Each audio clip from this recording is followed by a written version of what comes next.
আসসালামু আলাইকুম রহমতুল্লাহ। আজকে কথা বলবো ধর্ষকের বিচার নিয়ে। যদিও রমজান মাসে সাধারণত আমি বিভিন্ন কোরআনের আয়াতের যেটা তারাবিতে পড়া হয় সেটার ব্যাখ্যা করতে পছন্দ করি, কিন্তু এই বিষয়টা নিয়ে কথা বলতে হবে।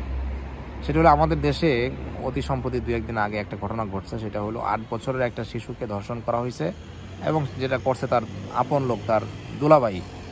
তো এই যে ধর্ষণের প্রবণতা, এটা বাড়ার অনেক কারণ আছে। তার মধ্যে থেকে অন্যতম কারণ হইল যে ধর্ষকের বিচার নাই। ধর্ষকের বিচার যদি ইসলামী আইনে করা হয়, অর্থাৎ প্রকাশ্যে দিবালোকে পাথর মেরে যদি হত্যা করা হয়, এরকম 1-2টা বিচার যদি হয়, তাইলে আমার মনে হয় যে ধর্ষণটা থেমে যাবে। আমাদের ওসি আলেপের কথা আমরা জানি, যারা গত রোজায় কয়েক রোজা আগে এক বোনকে শবে কদরের দিন সে ধর্ষণ করছে। তো এই রকম ধর্ষকদের বিচার যদি আমরা ইসলামী আইনে করতে পারি, আমাদের দেশের মানুষ মুসলিম, আমাদের দেশের যারা হিন্দু আছে, আমি মনে করি তারাও এটার সাথে দ্বিমত করবে না। তো আমাদের দেশের জনগণ যদি মনে করে যে আমরা বিচারটা এভাবে করব, তাহলে তারা করতেই পারে। যে কোনো দেশের বিচার ব্যবস্থা সেটা জনগণের রায়েই নির্ধারিত হয়।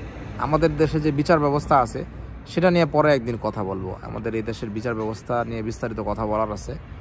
তো আজকে এই পর্যন্তই। সবাই ভালো থাকবেন, সুস্থ থাকবেন এবং এই আওয়াজটা সবাই তুলবেন যে আমরা ধর্ষকের বিচার চাই, প্রকাশ্যে দিবালোকে হত্যা করা। তাহলে আমরা মনে করি যে আমরা নারী জাতিকে সম্মান দিতে পারবো, আমরা আমাদের মা বোনদের সম্ভ্রম আমরা হেফাজত করতে পারবো।